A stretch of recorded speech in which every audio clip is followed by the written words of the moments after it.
Hey everyone, it's Marvin. Thanks so much for listening to Books and Boba. I just wanted to take a quick second to remind you that Books and Boba just launched our Patreon to help support our future endeavors. Rira and I have been running Books and Boba for the last 6.5 years, and we've always talked about wanting to do more, including expanding our content offerings, being able to go to book events and do more coverage.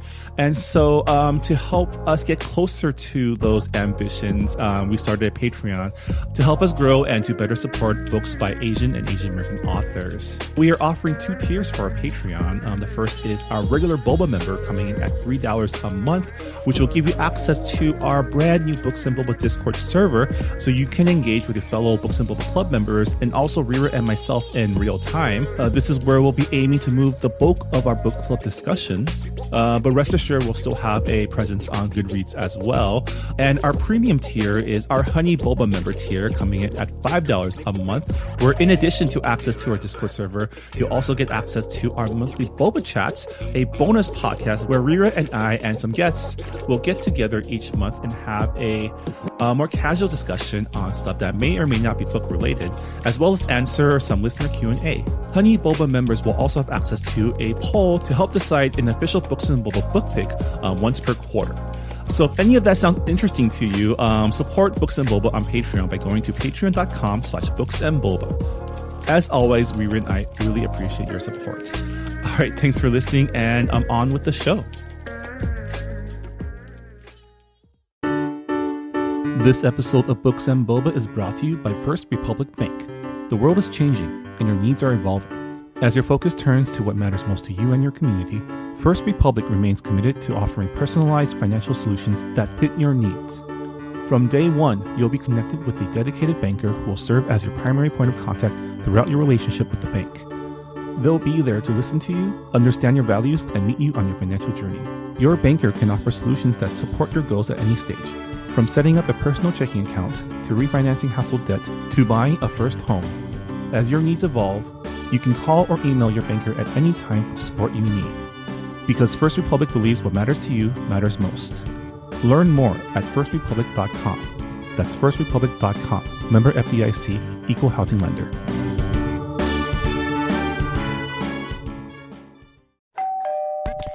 You're listening to Whoa!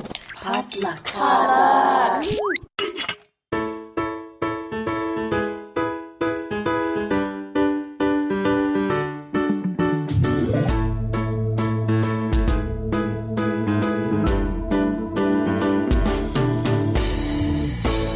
Hey, you're listening to Books and Boba, a book club and podcast featuring books by Asian and Asian American authors. My name is Marvin Yue, and it's time for another one of our Books and Boba author interviews. For this episode, we're talking to Diana Ma, the author of Heiress Apparently, that's out in bookstores now. Heiress Apparently is a YA rom-com about Gemma Huang, an aspiring actress and college dropout who takes a trip to Beijing after she books a leading role in a new adaptation of David Henry Hwang's M. Butterfly.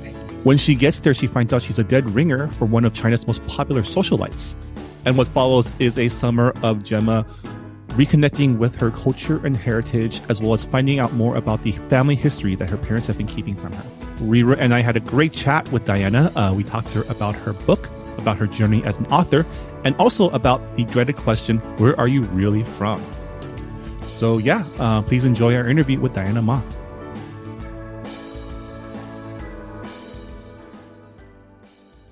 And we're here with Diana Ma, the author of Heiress Apparently, the first novel of the Daughters of the Dynasty series.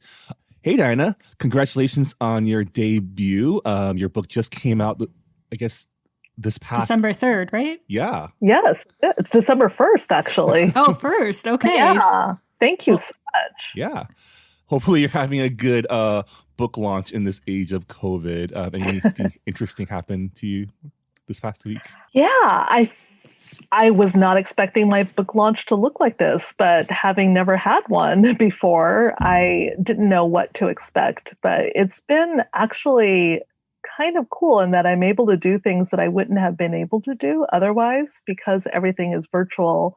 I was just telling Rira that I was coming from a presentation at a school in the Bronx where I got to talk to high schoolers and educators. And I wouldn't have normally been able to just drop everything and fly to New York. Yeah, I mean, like book tours, you're usually flying all over the country and visiting bookstores everywhere. And of course, we can't do that now, but it's nice that virtual events have made it possible for easier stops, I guess, across the country. So this is a question that pops up a lot in your novel, as well as for Asians in real life. Where are you from? I am from a suburb of Seattle called Renton, and I was born in Tacoma, Washington, so I'm one of the few Washingtonians. And my parents, I am a daughter of immigrants, and my parents have had an interesting kind of history. They were both born in China and immigrated with their families to Taiwan. And that's actually where I spent my summers growing up, was Taiwan rather than China. So like Gemma, even though we've always identified as Chinese and specifically identify as Chinese American, like Gemma, I had never been to China until I was a teenager. So we share that. It's interesting too, because Rira mentioned that, where are you from is a big thing that is mentioned in your book. And it's something that us as Asian Americans were used to hearing because people want to know, what type of Asian are you, right? But it's also something you hear a lot as an overseas Chinese person in like the mainland or in Asia is, where are you from? Because you're obviously not from here. Your accent is weird. You don't speak Chinese well. Like, where are you from? Right. I always take that question in context. So it depends. If it's someone asking me, like genuinely curious about who I am, what my history is, where I'm from, getting to know me, that's one thing. But oftentimes I get that question, and it's really clear I'm getting that question from a white person usually, and they just want a shorthand of how to categorize me. And I could tell they're asking that question so they could just pinpoint. And if I say Chinese, they will think they know everything there is to know about. And that's that's when that question bothers me. But there's a scene where Gemma talks about she's getting to know her roommates, and one of her roommates is white. And her roommate, the white roommate, asks her, "Where are you from?" And Gemma realizes very quickly that she's able to make that connection that this new friend is just asking her to get to know her. It's not that I'm just looking for a shorthand to know everything about you, and I don't need to know anything else. But she also contrasts it with an experience where she gets that, "Where are you really from?" when she answers Chicago. And this woman, a white woman that she just meets, that she's interviewing for roommates, says, no, where are you really from? As if you can't be from anywhere. And then they ask you, where are your parents from? Right. As if it's like a way to circumvent that awkward question. Right.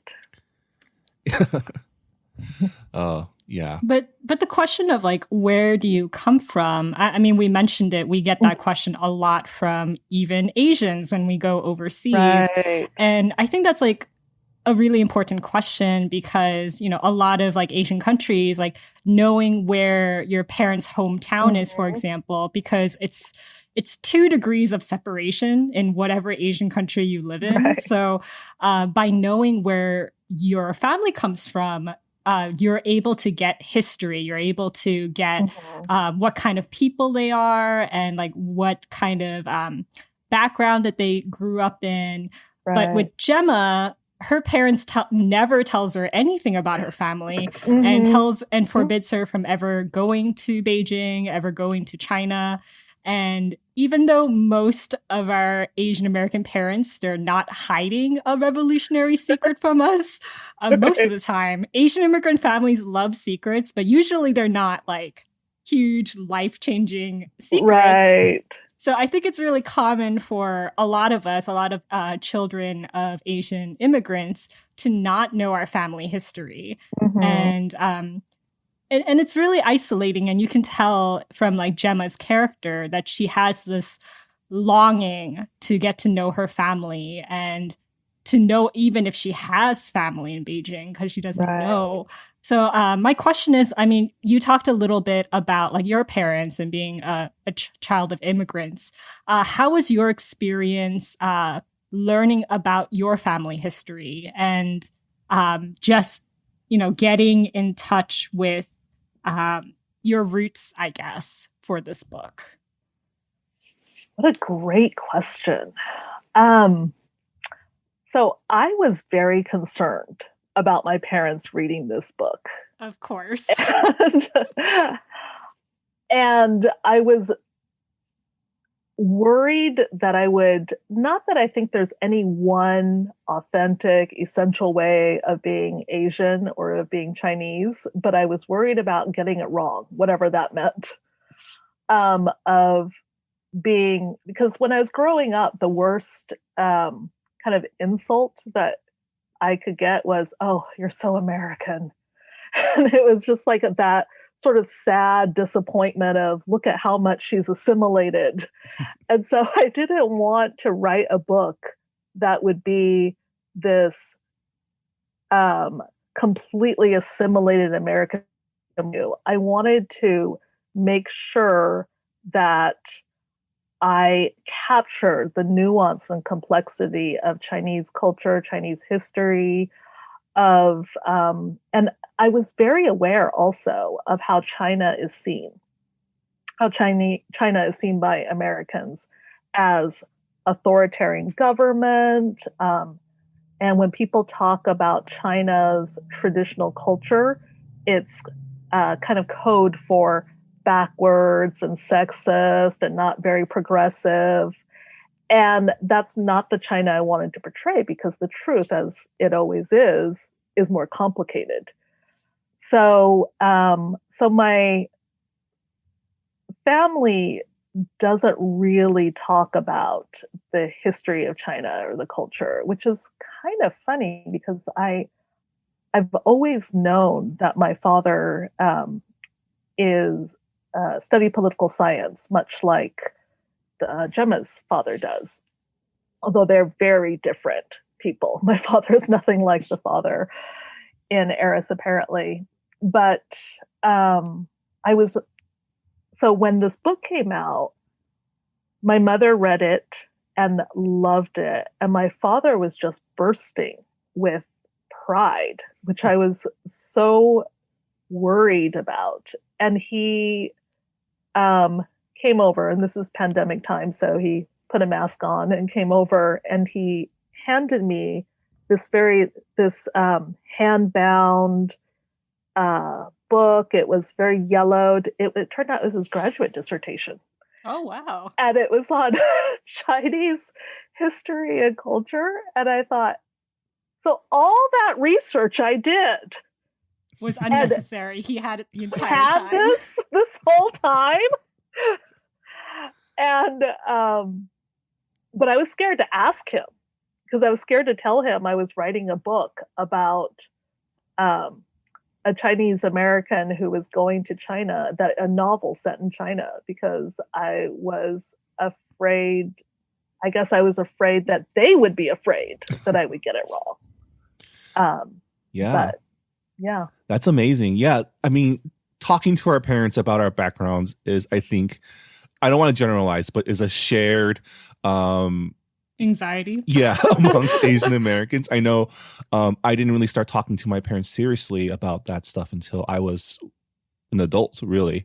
Because I think as children growing up in the States, we tend to distance ourselves a little bit from our parents, just from just being a teen. I mean, that's standard YA fare, right?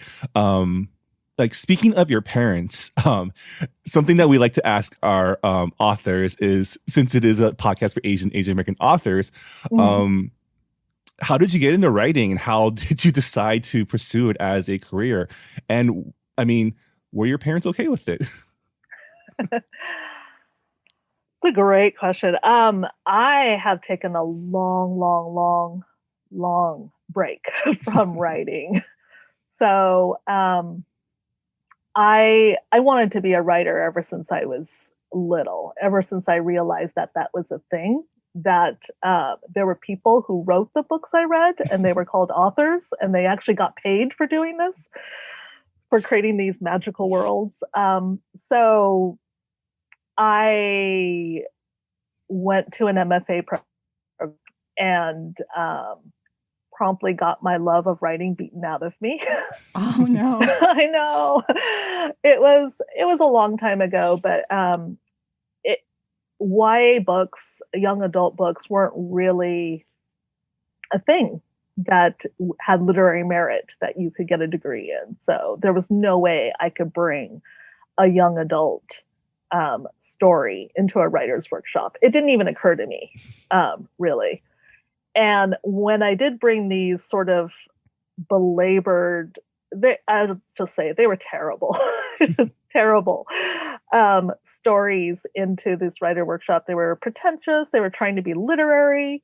But the feedback that I would get from pretty much an all-white workshop was just casual suggestions like, what if you made your main character white? Why does the character have to be Asian?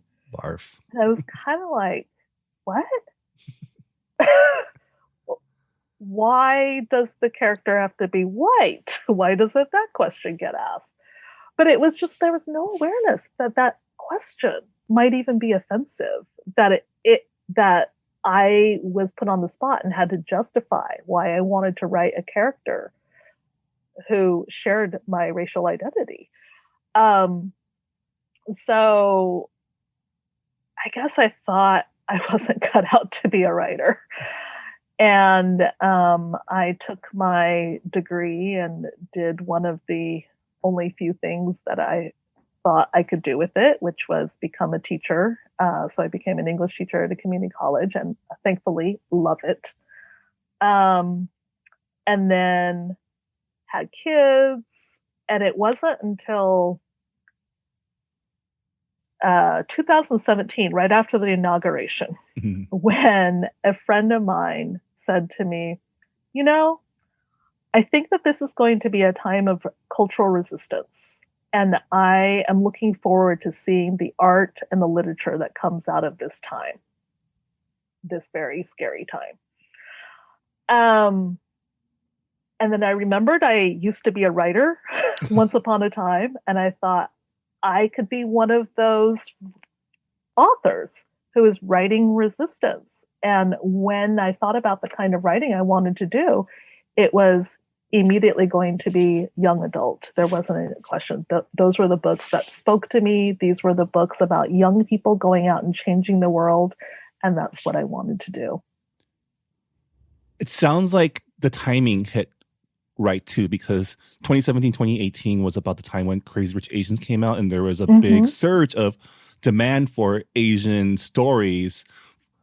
Finally, did you see a difference between the feedback that you got back when you started and the feedback you got now?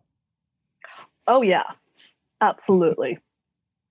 Because there's a point of reference for people now. Right. White people have seen Crazy Rich Asians and have read the books. It's really funny because I worked at one of Kevin Kwan's book signings. Oh, really? And you would not believe how many white people there were. I would believe it. So it makes sense that the feedback would be different. And more importantly, it made money, right? So people were willing to publish a book that was an Asian American book. Yeah. I heard that you were a mentee for We Need Diverse Books. So was that with Heiress Apparently, or was that a different manuscript? it was a different manuscript, but my We Need Diverse Books experience is really what got my career going. I had been in the query trenches looking for agent representation for I think about a year, and had racked up hundreds of rejections. I had gotten close, but I just wasn't getting anywhere. So when I saw a notice on the We Need Diverse Books website that they were offering a mentorship program, I was ecstatic, but I also thought it was a long shot because I was sure that there would be lots of people applying. And I was beyond thrilled to have gotten the mentorship and to work with Swathi Avashti, who was amazing. She gave me so much advice, but she also we just bonded over the lack of Asian representation in young adult, and also the very flat representation that was out there. And she gave me invaluable feedback. It was like getting to do my MFA all over again. And when I went back with that book, I just started getting the offers. And so once I got my agent, she actually connected me with Abrams, who was looking there. My editor was looking for a Chinese American author to write an epic and romantic series. So she was actually looking for me, I was like, what? When did that become a thing? As you were saying, right? With Crazy Rich Asians, there's a frame of reference, but I wasn't even like saying, please take my book. It was, will you write this book? And the book that I got the mentorship with, it's still on submission. I love that book so much. It is a speculative, near dystopian. Oh, so novel. The complete opposite of a YA rom-com contemporary novel. And apparently no one wants to read futuristic, near dystopian novels right now. I can't imagine why, but no.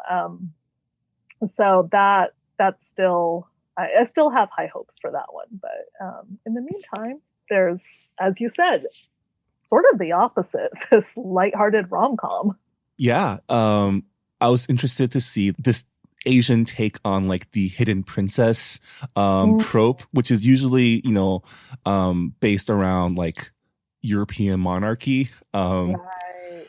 What was your inspiration for this story? Like, where did the story come from? Well, Wu Zetian, who is the only female regent in Chinese history, was my inspiration. And like all rulers of dynasties, I had to sort of struggle in that I was really intrigued by royalty and the empire, but the way my values and politics are, I'm like, no, imperialism, bad. So that was navigating my innate fascination with dynasty empires and the troublesome, very feudalistic kind of society that spawned. And so I was trying to navigate that. And actually, I think it will be even more apparent in the next book. But I was trying to navigate that and saying that the problem with Wu Zetian and how she's been represented in the in media is not that she is not that her more unsavory characteristics are portrayed, but that she's never really fully represented, I feel, as a nuanced character. She fits into that a very Western gaze of either this, it's Western, but it's also patriarchal, of scheming Asian woman who's out for power, or she's represented as just this hapless, I just stumbled onto this throne and look at me. Where I think the truth was that she was a very intelligent, probably very cunning, but had some strong ambition, which is not necessarily a bad thing, but not just for herself, but in terms of women and women's art. And I just thought her story was fascinating. And so she was the inspiration for that storyline in Heiress Apparently. Speaking of like powerful Asian women who, are nuanced people, nuanced characters, can you talk more about how you shaped Gemma? Like because she's an up and coming actress, like how did you decide to make her an actress and go on this wild adventure to Beijing to film a movie? I also want to talk about the movie too, because the movie storyline is. Well, when I first started writing Gemma's character, I was sure I was writing a character who was nothing at all like me. As you said, an up-and-coming actress. I am not an actress. I have had 0 roles. But the more I started writing her story, the more I was just like pulling from my own lived experiences. And then I finished the book. In fact, one of the things my mother said to me was that she saw so much of me in Gemma. And she was saying, I'll be vague so I don't have any spoilers, but she was saying, at the end, when you stood up for yourself. And I said, no, not me, Gemma, the character, the fictional character I wrote. And she was like, yeah. But it was clear that my mother saw me in Gemma's character, which was interesting because I had not set out to write a character like me. And then the movie, the reason I wanted her to be an actress, I obsessively read the articles that come up about Asian actors and actresses and directors and screenwriters in Hollywood. So it was just, I love the opportunity of writing from an actress's point of view. It was you brought up Crazy Rich Asians several times. There's a lot of stories that I could see the inspiration for it, but I'll let you talk a bit more about it. Okay. I know Michelle Yeoh, that was specifically mentioned in your book. Yes, and it was her story of what she said when she first got when she was first offered the role of Eleanor Young. And I was surprised to hear that she initially turned down the role. And she said, no, I'm actually not going to do this unless the character becomes more sympathetic, more fully realized, and a real person with real hopes and dreams, and is not so much of that overbearing tiger mom. And because she's Michelle Yeoh, she got that change, right? Everyone said, yep, we're going to do that. I mean, after all, you're not going to say no to Michelle Yeoh. I know, right? Can you imagine? But then I thought, well, what if you're 18 and you're Asian and you're just starting out and this is your big break and you get a role that makes your gut kind of cramp? What do? You say yes, right? You accept the role. And then how do you navigate that to make that role a more authentic and fuller representation? So that's a lot of where Gemma came from. So how much fun did you have butchering the David Henry Hwang play M. Butterfly for your movie adaptation? I didn't butcher. Yeah, I did. You're right. So much fun. I've had a complete fascination with M. Butterfly for many years. In fact, I taught the play in a course on race and gender and sexuality and representation in media.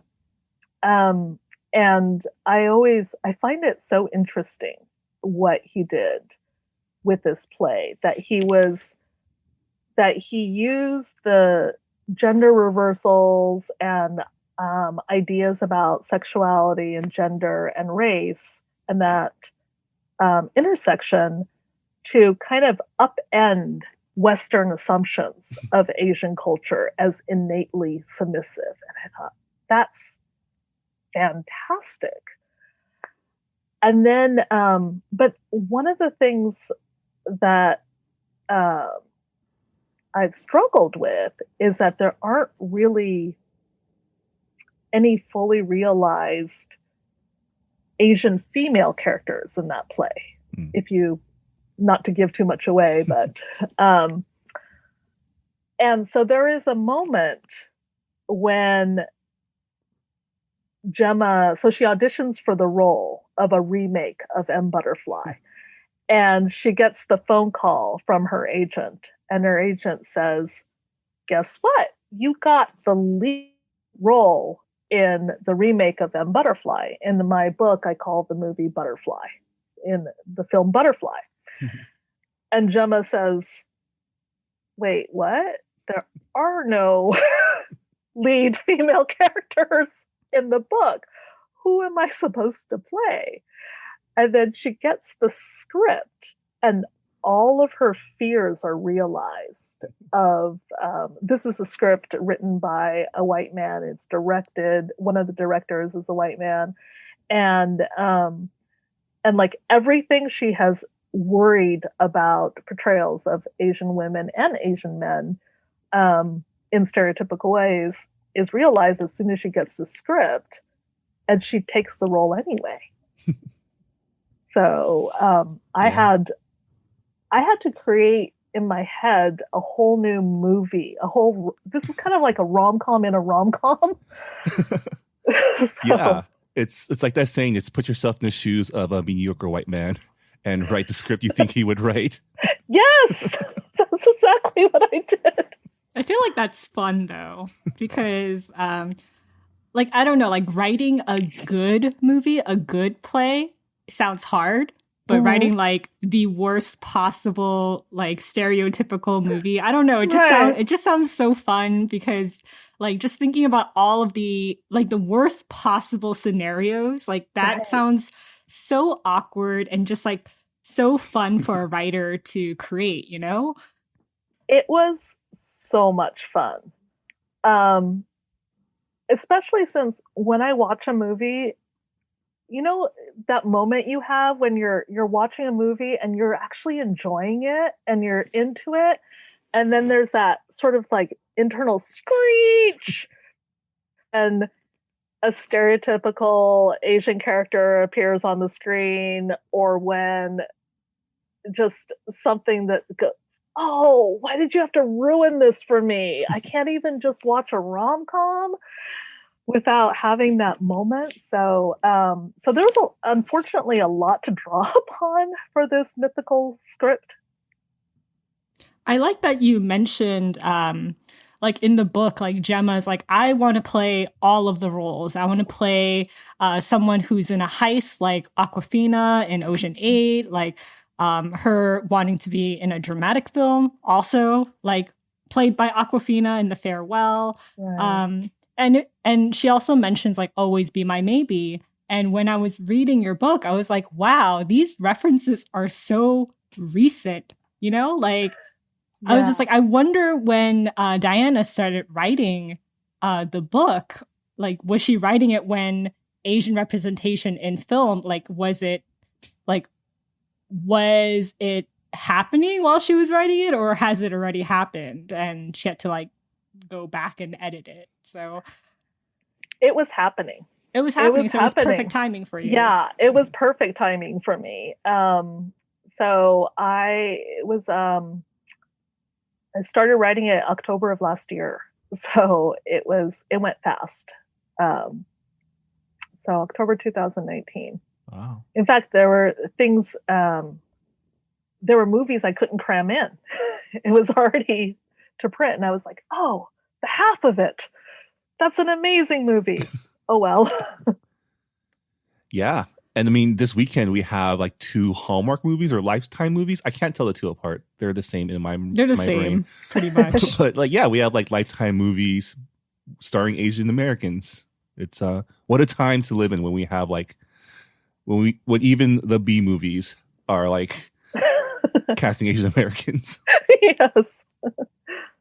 I liked one of the quotes that you wrote is, one of the characters says it takes a man to play the perfect Asian woman convincingly because she's not real, the object of male fantasy.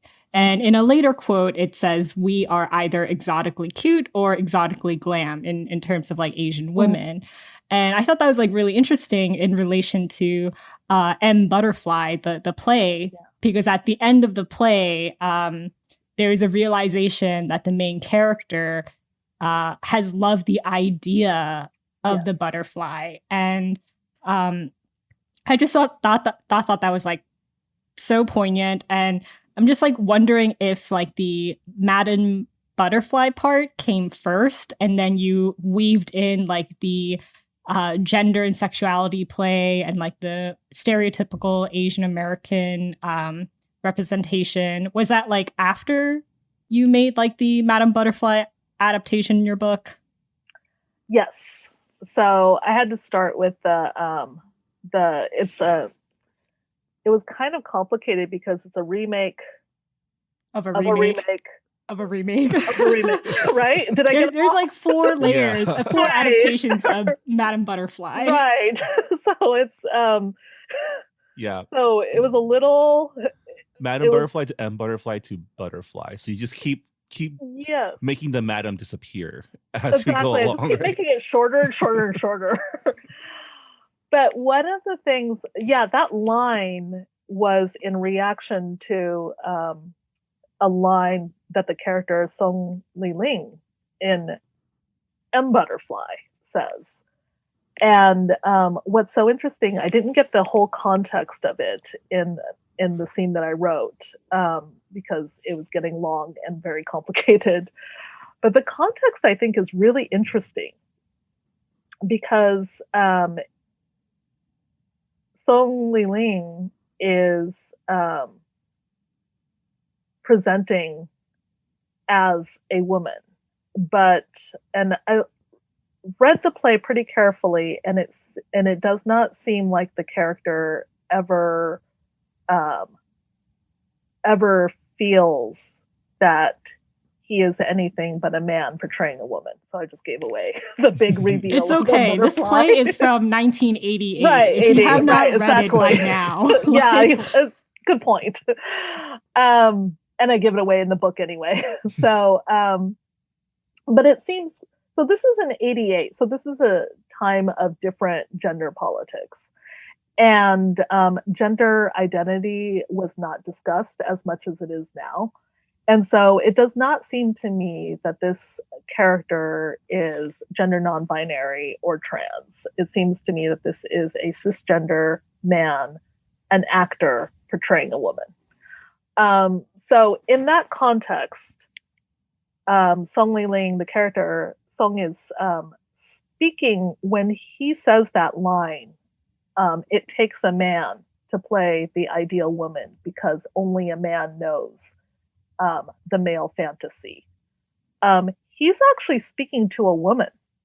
Comrade Chin, I think is her name, a minor character. So I've always had a little uneasiness with that line because I think as an Asian woman, I know exactly how men, especially white men, see me. It is very, very obvious. They do not hide it very well. No, no. And so I had so much fun with that scene because Gemma sees right through Jake. She knows exactly what he's thinking. And she doesn't have to be a man playing a woman to know and understand that male desire, that very limiting male desire. I like the fact that it wasn't just like the male gaze through like the Asian American woman through the male gaze. It was also an Asian American man through a white male gaze, because when Gemma is cross-dressing as a man, they make sure that she has an ill-fitting suit, this awful bowl cut that all 5-year-old Asian children get at one point. And it's just very, very clear what the director, what Jake wants. And at some point, like Ken, her like first boyfriend, like mentions this. It's like, this is like, you knew what you were signing up for. Like, what did you expect? Right. Yeah. And yeah, like I really like that she is conscious of it, because that's the truth. All of us are conscious of it, and we are constantly negotiating with ourselves. Like, when do we pick our battles? When do we stand up? And when is it worth it? And as an 18-year-old up-and-coming actress, you know, there's really not that many options. Right. And I like the fact that she does have support for when she do want to stand up, when she does want to break these stereotypes. And that's through Eileen, who is the veteran Asian American actress who has turned co-director. And we were talking a little bit about your We Need Diverse Books mentor, and how you guys talked about representation and really helped you hone your craft. So I'm curious, like, did you base Eileen and Gemma's relationship on you and your mentor's relationship, or was it crafted from something else entirely? I love that question. And it's funny because it wasn't until my book launch event on December 3rd, which is when I was talking about the book for the first time, and I was answering questions, that I put it together, that I think Gemma and Eileen's relationship was based on my own We Need Diverse Books mentorship. But I hadn't realized that until that moment. So yes, absolutely. But I didn't know it. I thought in my head, Eileen Den was a combination of Asian women in Hollywood I admire. Michelle Yeoh, Adele Lim, Lulu Wang. These are all amazing actress, screenwriter, director that I admire. So she was kind of just a conglomerate of those women. But in reality, it was my mentor from We Need Diverse Books as well. Yeah, it's like really nice to see like female friendships and like older and younger relationships. Right. And I think we've definitely seen that in Asian American cinema. I feel like that torch has been passed down, saying you have, like, this isn't just your career, it's the career of everybody else who comes after you. Right. And you've seen it with like Michelle Yeoh, like passing that on to Constance Wu, like in Crazy Rich Asians, and just how many doors get open with each generation. So I really like that there was a really strong relationship between two Asian women. And it wasn't like competitive or anything like that. Well, that's the thing, is I wanted to combat this, like the Memoirs of a Geisha story, where it's just all competitive and backstabbing among Asian women. And it just felt, that was written by a white author, of course. And it was necessary to have those stories of Asian American women having each other's backs and supporting each other. And that's been my experience. And I feel that it is an experience that is one I wanted to have in the book. Can I just make one comment about the bowl cut? Oh yeah, sure. Because I love what you said. Like every 5-year-old gets that Asian bowl cut. I have a very crystal clear memory, down to the bowl. It was white and it has red trim of it being placed on my head and having my mother literally cut around it. My mother swears that never happened. She swears she never gave me a bowl cut with a literal bowl, but I don't know where that memory comes from. I think this is another shared, I don't know if it's trauma or anxiety amongst Asian Americans, but our parents tend to have very selective memory. Yes. Oh yeah, it's like selective amnesia. Yeah. That's so funny, but because my memory was so young, I'm starting to doubt it, even though it's so clear. No, don't be gaslit. I know, right? But it happens. It happens to most Asian kids. Right? It wouldn't be the first time that, as you say, selective memory has occurred. They're probably banking on you doubting your own memory, saying they are. No, I think they believe it. I think she believes it. I think she really has convinced herself it never happened. It's because they keep telling themselves, like, it's not true, it's not true. Right. They have to first lie to themselves in order to lie to their children. Right. I'm sorry. I just wanted to say one more thing, in fairness, because you had asked what my parents thought about my writing career, and I never answered that question, I realized. They were adamant that I have an education. If I had ever said I was going to take a gap year like Gemma did to pursue my writing career, they would have flipped. But they never pushed me into a specific career. They were supportive of whatever career I did. So they were completely supportive of my writing. That really is a blessing. Yes. Yeah. Speaking of, we were talking a little bit about like friendship and strong bonds between Asian American women. And I think I would be remiss to mention Alyssa Chow, which is, she's a main character. And I thought it was really interesting how Gemma lands in Beijing and then she learns that she looks exactly like this social media star in like who has like millions of followers and who's like pretty much like a Kardashian in China. What made you decide to have like a doppelganger for Gemma? I've always been fascinated by those mistaken identity tropes, and I was especially interested in it because you probably know Asian women get mistaken all the time for other Asian women. I have a dear colleague and dear friend who looks nothing like me, but I am mistaken for her all the time. In fact, I think I have benefited from that because I have gotten credit for things that she has done. Oh my God. But that will backfire sometimes. I probably shouldn't be saying this, but I will anyway.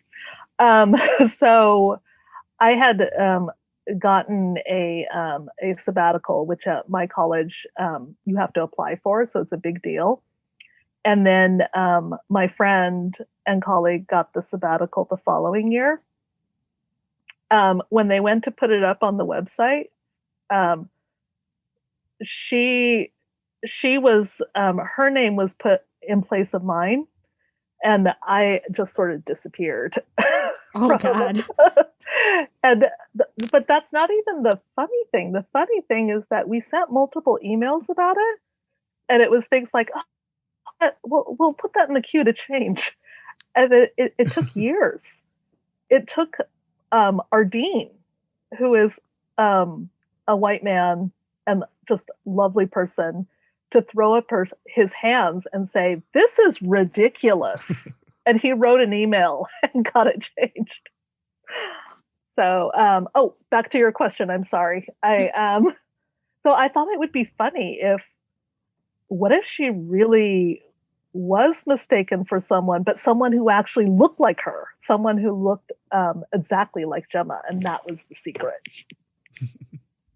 I mean, I thought that was like really, it was a really interesting premise because her parents have not said anything about her family. And here she goes to Beijing and like, you know, she's mistaken for this like rich socialite, social media influencer. And it's like, wow, everything that you have possibly imagined about your magical homecoming to the motherland has just been like shattered. Like, you know, nothing. I thought that was just like a fun twist and fun surprise. Since speaking of Alyssa, I don't want to spoil anything, but there is I really did like the LGBTQ themes and elements in your book.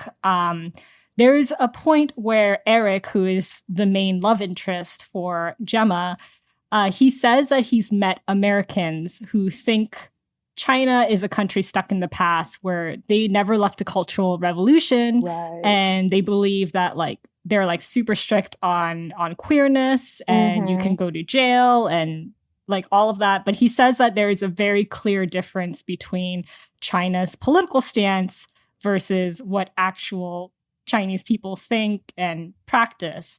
And we see this in like when she goes to a club and she sees like a cross-dressing boy band. This is stuff that was new to me as a reader. Was that information something that you already knew before going into the book? Yes. I've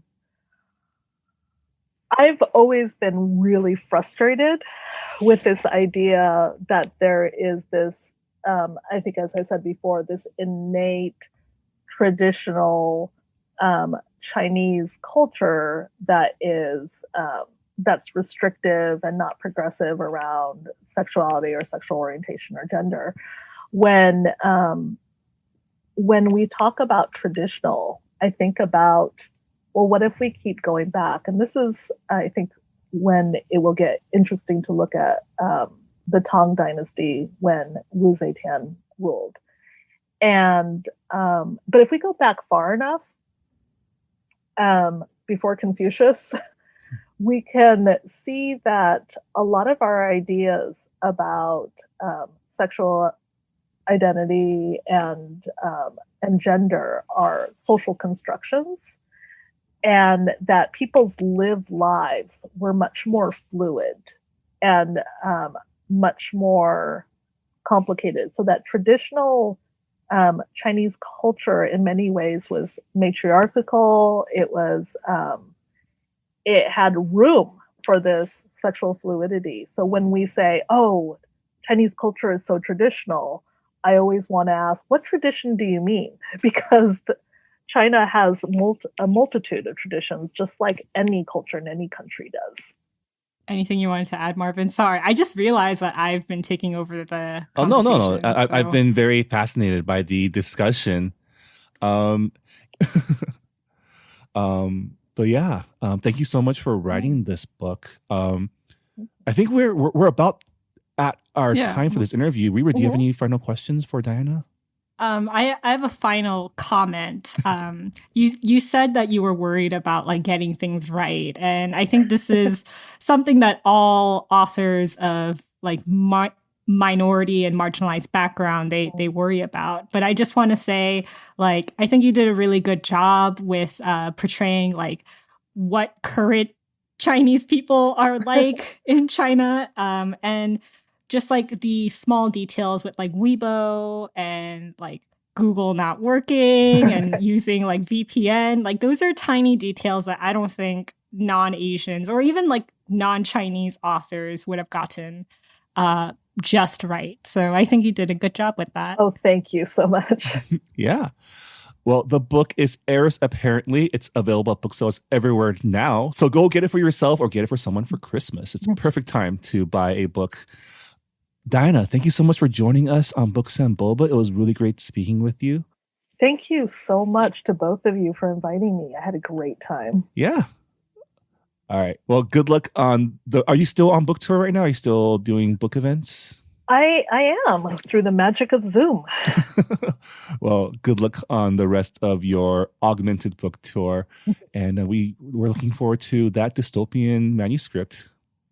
Thank you. Thanks. And that was our author interview with Diana Ma. You can find her debut novel, Heiress Apparently, at bookstores everywhere. And a big thank you once again to Diana for chatting with us on Books and Boba.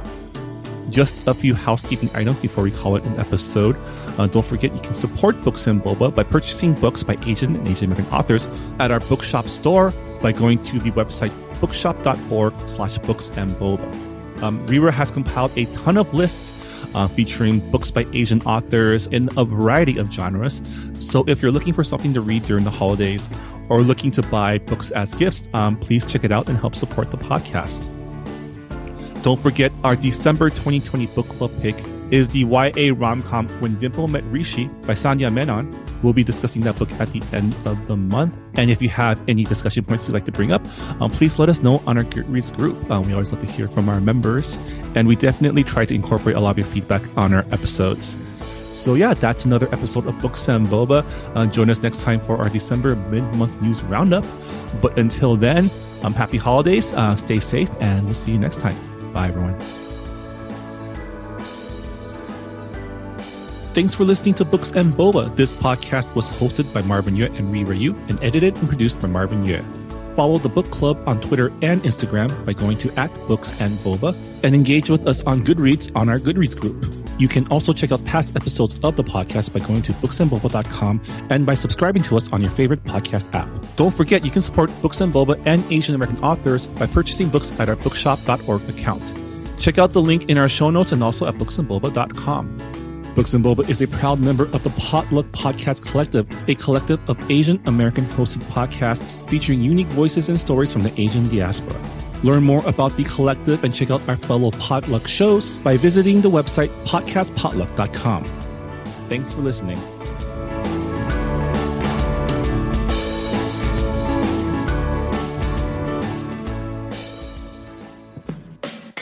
Hey, I'm Phil Yu, and you may know me from a blog called Angry Asian Man. And I'm Jeff Yang, author, journalist, and celebrity dad. We host a podcast called They Call Us Bruce, an unfiltered conversation about what's happening in Asian America. Each week or so, we host a discussion about some of the most vital and interesting topics in our pop culture and our community, bringing in guests who are shaping and informing this thing called Asian America from Hollywood to D.C. and beyond. We got media, entertainment, food, family, politics, representation. The good, the bad, the WTF of it all. So check us out wherever you get your podcasts or at theycallusbruce.com. Peace. Peace.